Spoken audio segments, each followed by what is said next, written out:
चरक संहिता के अध्ययन हेतु आप सबका स्वागत है। इस YouTube चैनल से हम आयुर्वेद की श्रेष्ठतम संहिताओं में से एक चरक संहिता का अध्ययन कर रहे हैं और अभी तक हम चरक संहिता के सूत्र स्थान के प्रथम 6 अध्यायों का अध्ययन कर चुके हैं और आज हम 7वां अध्याय आरंभ करेंगे। लेकिन सबसे पहले हम पूर्व कक्षा में पूछा गया प्रश्न लेते हैं। प्रश्न था कि मनुष्य का बल कौन सी ऋतुओं में हीन होता है। तो इसका उत्तर है कि ग्रीष्म ऋतु और वर्षा ऋतु में मनुष्य का बल स्वभाव से ही हीन होता है। और इसके साथ ही जानते हैं कि हेमंत ऋतु और शिशिर ऋतु में यही बल श्रेष्ठ होता है। अब बारी है आज के प्रश्न की। तो आज का प्रश्न है कि शरद ऋतु में कौन सा दोष प्रकोपित होता है। अब हम अध्याय 7 जिसका नाम है न वेग धारणीयम अध्याय का अध्ययन आरंभ करते हैं। जैसा कि अध्याय के नाम से ही स्पष्ट होता है कि यहाँ पर वेगों का वर्णन है।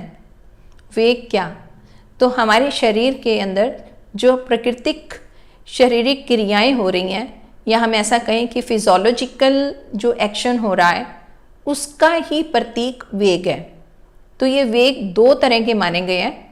एक जिनको हमें धारण नहीं करना चाहिए वो आधारणीय वेग है और कुछ वेग ऐसे हैं जिनको हमें धारण करना चाहिए तो वो धारणीय वेग है।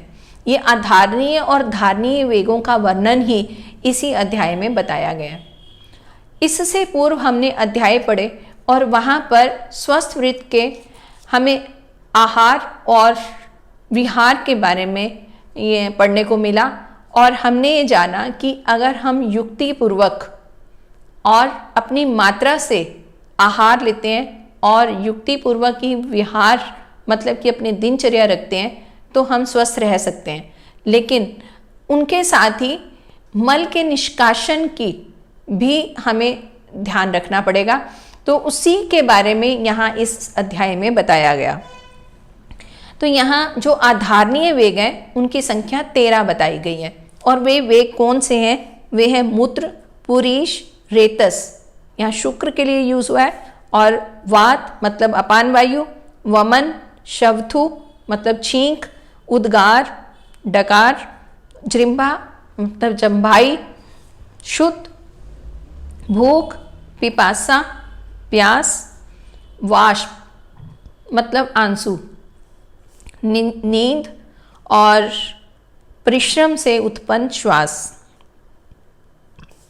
इनके वेगों को नहीं रोकना चाहिए। नहीं रोकना चाहिए का मतलब उनको हमें धारण नहीं करना चाहिए।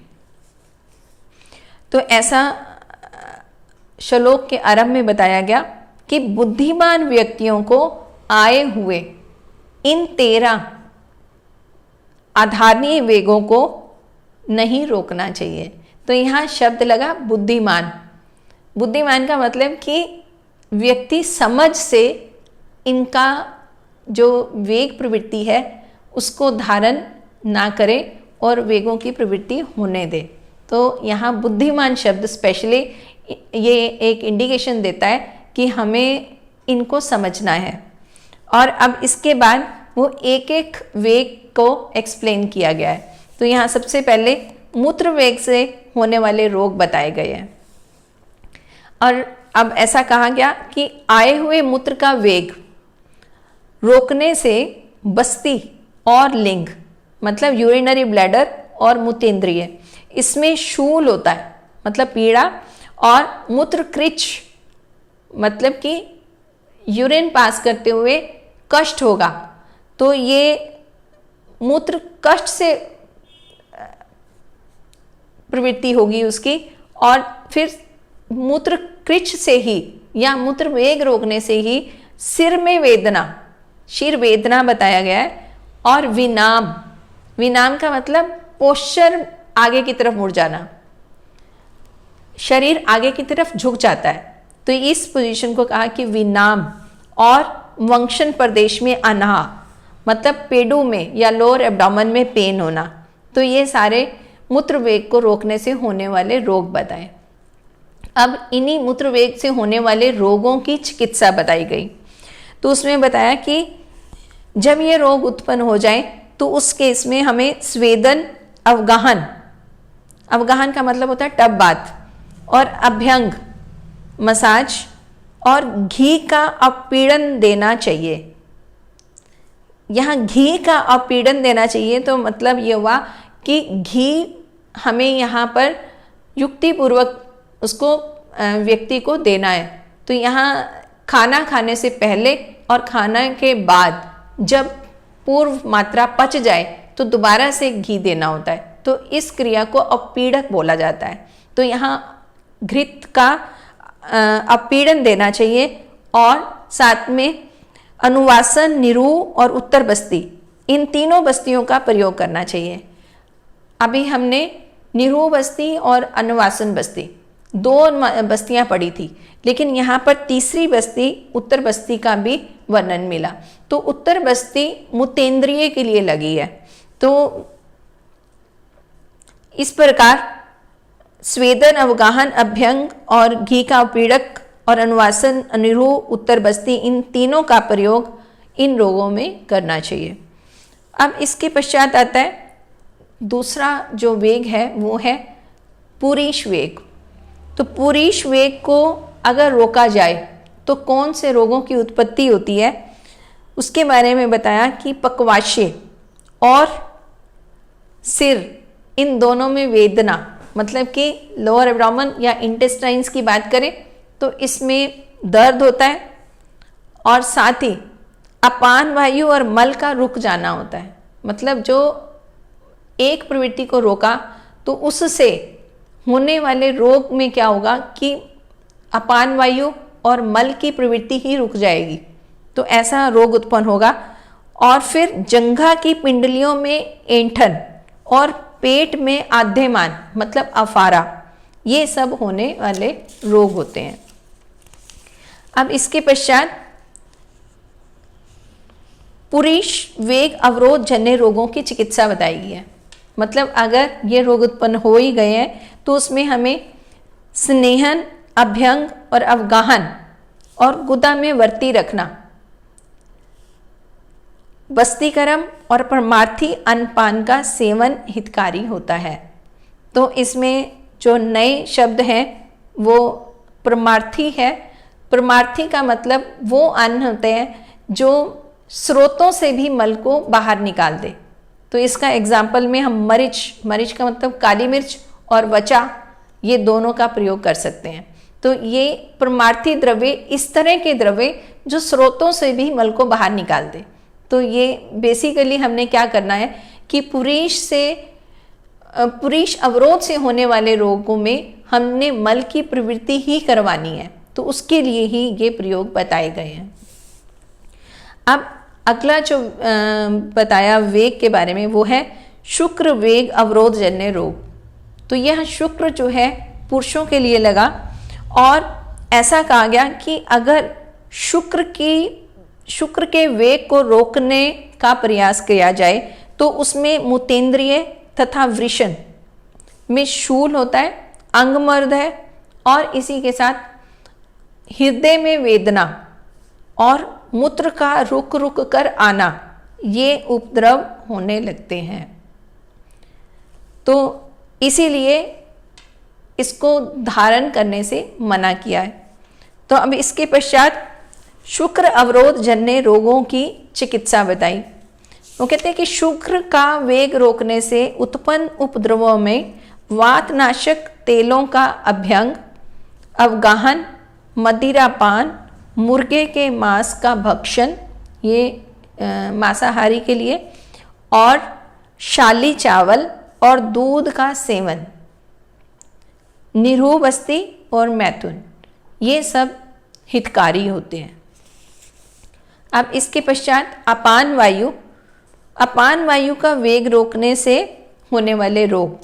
तो ऐसा बताया कि वात, मूत्र और मल, इनकी रुकावट हो जाती है। मतलब जब अगर हम अपान वायु का वेग धारण नहीं करते, उसको रोकने का प्रयास करेंगे, तो अपान वायु विकृत होने से वात, मूत्र और मल, इन तीनों में रुकावट आ जाएगी और इसकी प्रवृत्ति रुक जाएगी, और उसके पश्चात उद्र में आद्यमान मतलब अफारा, क्लम मतलब बिना श्रम के ही थकावट होगी, और उद्र में पीड़ा, पेट दर्द, वात संबंधी अन्य रोग भी हो जाते हैं। क्योंकि अपान वायु लोअर एब्डोमेन में बहुत क्रियाशील रहती है, तो उसकी प्रवृत्ति अगर विकृत होती है तो उससे संबंधी अन्य रोग भी उत्पन्न हो जाएंगे। अब अपान वायु का वेग रोकने से उत्पन्न रोगों की चिकित्सा, तो कहते हैं अपान वायु का वेग रोकने से होने वाले उपद्रवों में स्नेहन, स्वेदन, वर्ती, वात अनुलोमक खानपान, वात अनुलोमक द्रव्यों के क्वाथ से बस्ती का प्रयोग करवाना चाहिए। तो ये ऐसे उपयोग बताए गए कि जिससे अपान वायु की प्रवृत्ति होगी और रोगों की चिकित्सा होगी। अब इसके पश्चात आता है वमन। तो वमन का वेग रोकने से उत्पन्न रोगों की चिकित्सा। तो वमन का वेग जब हम रोकते हैं तो वो चाहे तो हम अपने आप से ही उसको रोकने की कोशिश कर रहे हैं या फिर हम कोई और दवाई देकर उसको रोकने की कोशिश कर रहे हैं, तो दोनों से ही उपद्रव उत्पन्न होते हैं। तो वो क्या उपद्रव है? वो है कि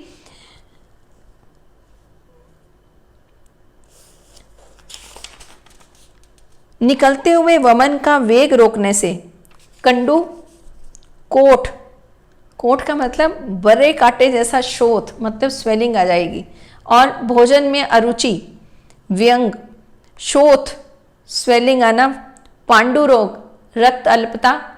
पांडु हमेशा यहाँ हीमोग्लोबिन के कम होने को मतलब जब चेहरा पीलापन लिए हुआ है, और ये कामला से अलग है, जॉन्डिस से अलग है। जॉन्डिस को कामला कहा जाता है और एनीमिया को यहाँ पांडु कहा जाता है। तो वमन को रोकने से पांडु रोग होने की संभावना होगी, और साथ ही ज्वर मतलब फीवर आ जाएगा, कुष्ठ स्किन प्रॉब्लम, और हलास मतलब कि उसमें नौजिया होना, वॉमिटिंग सेंसेशन होना और कुछ डीनेस होना। तो ये सब चीज़ें जो हैं वो इसमें आएंगी। और फिर विसर्प रोग, ये भी एक तरह की स्किन प्रॉब्लम। तो ये रोग जो है वमन को रोकने के पश्चात होने वाले उपद्रव हैं। अब इसी की चिकित्सा बताई गई कि वमन का वेग रोकने से उत्पन्न रोगों की चिकित्सा। तो वमन का वेग रोकने से होने वाले उपद्रवों में कुछ खिलाकर मतलब कोई द्रव्य खिलाकर ही शीघ्र ही वमन करवाना। ऐसा इसमें होता है कि जैसे हम वमन क्रिया आयुर्वेद में भी कराते हैं, तो उसमें कई बार हम गन्ने का पहले जूस पिला देते हैं और फिर उसके बाद वमन क्रिया करवाते हैं। तो ऐसे इसमें भी ऐसे बोला कि अगर एक बार वमन का वेग रुक गया है तो व्यक्ति को कुछ खिला दो, तो खाने के बाद फिर उसके बाद उसका वमन क्रिया करवा दो। तो ऐसा वमन रोकने से जो उपद्रव हुआ वो ठीक हो जाएगा। और उसके पश्चात वमन करवाने के पश्चात आप औषधियों से धूमपान भी करवा सकते हैं, और फिर ऐसे में उपवास और फिर रक्त मोक्षण या फिर रुक्ष अन्नपान का सेवन और साथ व्यायाम और विरेचन करवाना श्रेष्ठकर रहता है। तो ये भी विरेचन करना भी एक तरह की हमारी चिकित्सा पद्धति हो गई कि इसमें वमन को रोकने का प्रयास किया गया है। तो फिर अगर उसका विरेचन करवा दिया जाएगा तो मल जो है वो गुदा मार्ग से निकल जाएंगे, तो भी उपद्रवों की चिकित्सा हो जाएगी। तो इस तरह से वमन से होने वाले रोगों की चिकित्सा बताई गई। अब आगे छींक का या शवथु का वेग रोकने से होने वाले रोग। तो इसमें छींक के वेग को रोकने से मन्यस्तंभ, यहाँ मन्यस्तंभ गर्दन के लिए लगा है, मतलब स्टिफनेस ऑफ नेक जो है वो मन्यस्तंभ है। ये स्टिफनेस ऑफ नेक जो है वो समटाइम्स हमारा छींक के जोर से आने से भी होता है और छींक के वेग को रोकने से भी होता है। तो ये दोनों ही तरह की स्थिति से उत्पन्न होने वाला रोग है। तो यहाँ लेकिन हम बात कर रहे हैं कि छींक के वेग को रोकने से होने वाले रोग, तो उसमें मन्यस्तंभ और शीर्षूल मतलब सिरदर्द और अद्रित फेशियल पैरालिसिस और अर्ध अवेदक मतलब आधा सिर का दर्द और ज्ञानेंद्रियों में दुर्बलता उपद्रव उत्पन्न हो जाते हैं केवल मात्र छींक को रोकने का प्रयास करने से। तो हम बहुत बार छींक अगर आ रही है और हम ऐसी जगह पर बैठे हैं कि वो उचित नहीं लगता है तो हम रोकने का प्रयास करते हैं। तो ये लेकिन रोकने का प्रयास हमें ना करके बल्कि उसको एक तरीके से इस वेग को जो है वो ले लेना चाहिए, उसकी छींक की प्रवृत्ति करवानी चाहिए। तो अगर हम ऐसा रोकने का, बार बार रोकने का प्रयास करेंगे, एक आध बार अगर हुआ तो वो इतनी उपद्रव होने की स्थिति नहीं रहती है, लेकिन अगर बार बार ये हम आदत में डाल लेते हैं और ऐसा करते हैं तो ये इन रोगों का होने का भय रहता है। अब इसके पश्चात ये बताया कि छींक का वेग रोकने से होने वाले रोगों की चिकित्सा। तो इसमें कहते हैं कि छींक के वेग को रोकने से उत्पन्न हुए द्रव जो हैं, उपद्रव जो है, वो जत्रु से ऊपर भाग में वातनाशक तेलों के अभ्यंगों का सेवन और भोजन के बाद घृतपान कराने से ठीक होते हैं। मतलब कि अगर हम छींक को रोकते हैं तो हमारे जो जत्रु से ऊपर, मतलब ईएनटी से रिलेटेड जो प्रॉब्लम्स हैं वो प्रॉब्लम क्रिएट होती हैं, और उसका ट्रीटमेंट भी हमने क्या करना है कि उसमें ये जो जत्रु से ऊपर का भाग है उसमें वातनाशक तेलों का अभ्यंग करना है, मसाज करनी है, और फिर भोजन के पश्चात हमें घी पान करवाना है। घृत पान से ही ये जो है हमारी चिकित्सा होगी। तो इस तरह से छींक के वेग से होने वाले रोगों की चिकित्सा बताई गई। अब इसके पश्चात आता है कि डकार या उद्गार वेग के रोकने से या धारण करने से उनकी कौन से रोग होते हैं और उनकी साथ ही चिकित्सा भी बताई गई है। तो कहते हैं कि डकार के रोग रोकने से हिचकी, श्वास, भोजन में अरुचि, कंप का मतलब शरीर जो है वो कांपने लगता है, तो ये वो कंप, और हृदय और छाती में जकड़ाहट होती है, और इसकी चिकित्सा हिचकी रोग के समान ही करनी चाहिए। तो यहाँ डकार और हिचकी दोनों की चिकित्सा लगभग एक जैसी बताई है और वो आगे वर्णित है। अब इसके पश्चात कहते हैं कि जो डकार है ये उदान वायु का कार्य है, और इसके स्वाभाविक प्रवृत्ति को रोकने से उदान वायु प्रकोपित होकर गले में सूजन और श्वास और अन्य वात विकारों को उत्पन्न करती है। तो इसी की चिकित्सा हम हिक्का के अनुसार ही करेंगे। अब अगला जो है वो बताया कि जृंभा या जम्भाई के वेग के धारण करने पर होने वाले रोग और उनकी चिकित्सा। तो जम्भाई के वेग को रोकने से शरीर का झुकना, वो विनाम, और आक्षेप मतलब कि कन्वल्सन्स और संकोच, अंगों में सिकुड़न होना, शून्यता का मतलब होता है, जैसे हम कहते हैं कि अगर हम पाँव में ऐसा लगता है शून्यता हो गई, तो हम वो मोस्टली कहते हैं कि पाँव सो गया। तो ये शून्यता मतलब यहाँ पर उस तरह से शून्यपन होना है। तो इसमें शून्यता और शरीर तथा हाथ पैरों में कंपन होने लगता है। ये सभी जो है ये भी वातज रोग है और जम्भाई के वेग को रोकने के कारण हो रहे हैं। तो इसमें चिकित्सा में बताया कि इसमें सभी वातनाशक औषधियाँ जो है वो कार्य करती हैं और वही चिकित्सा में प्रयोग करनी चाहिए। अब अगला जो है वो है भूख, मतलब कि भूख को धारण करना भी अच्छा नहीं है। कभी कभार अगर भूख को हम कुछ समय के लिए रोक लेते हैं तो वो चलेगा, लेकिन अगर हम बार बार अगर भूख लग रही है और फिर भी खाना नहीं खाते हैं तो फिर उससे जो है वो कई रोग उत्पन्न हो जाते हैं। तो उन्हीं के बारे में बताया कि भूख का वेग रोकने से शरीर में कृशता, दुबलापन आ जाएगा और शरीर के वर्ण में परिवर्तन, मतलब जो शरीर का एक कॉम्प्लेक्शन है, एक वर्ण है, वो चेंज हो जाएगा। और अंगों में वेदना, शरीर में भोजन में अरुचि, मतलब खाने की रुचि नहीं रहेगी, और चक्कर आना, ये सभी जो है भूख लगी है लेकिन खाना नहीं खा रहे हैं। तो ऐसे में हम क्या होगा, ये जो रोग हैं उनके लक्षण उत्पन्न हो जाएंगे। अब इसकी चिकित्सा के लिए बताया कि इसमें स्निग्ध और उष्ण भोजन करवाना हितकर होता है। अगर भूख लगी है और खाना नहीं खा रहे हैं और उपद्रव हो रहे हैं तो इसकी चिकित्सा क्या होगी कि खाना दिया जाए, और खाना भी कैसा, आहार कैसा होना चाहिए, स्निग्ध और उष्ण। तो ऐसे से ये इन उपद्रवों से बचा सकता है और उसकी चिकित्सा हो सकती है। और उसके बाद आता है कि पिपासा, मतलब प्यास के वेग को धारण करने से होने वाले रोग और उनकी चिकित्सा। तो अगर प्यास लगे और हम पानी नहीं पीते हैं तो वो क्या होगा, अल्टीमेटली डिहाइड्रेशन की कंडीशन हो जाएगी। पानी केवल मात्र सिर्फ पानी की कमी से भी व्यक्ति की मृत्यु तक हो सकती है। तो ऐसे में हमें अन्य कौन कौन से उपद्रव हो सकते हैं उनके बारे में बताया है। कहते हैं प्यास के वेग को रोकने से कंठ और मुख का सूखना, बहिरापन मतलब कि उसमें सुनने में दिक्कत होना, ऊंचा सुनना, और फिर थकावट या फिर अवसाद। अवसाद का मतलब है शरीर का ढीला हो जाना, मतलब पानी की प्यास है और हमें पानी नहीं पी रहे हैं तो हम सुस्त हो जाएंगे। उसी क्रिया को, उसी समय की जो उपद्रव है उसको हम अवसाद बोलेंगे। और हृदय में पीड़ा होती है, पानी ना पीने से हृदय में भी पीड़ा हो सकती है। तो ये ऐसा इन्होंने द्रव्य मतलब पिपासा के उपद्रव के बारे में बताया। अब इसमें इसकी चिकित्सा ये बताई गई है कि इसमें शीतल द्रव्यों से तर्पण क्रिया करवानी चाहिए, मतलब शीतल द्रव्यों का हमें पान करवाना है। अब इसके पश्चात अगला आता है वाष्प या आंसू। इसके वेग के धारण करने से होने वाले रोग तथा उनकी चिकित्सा।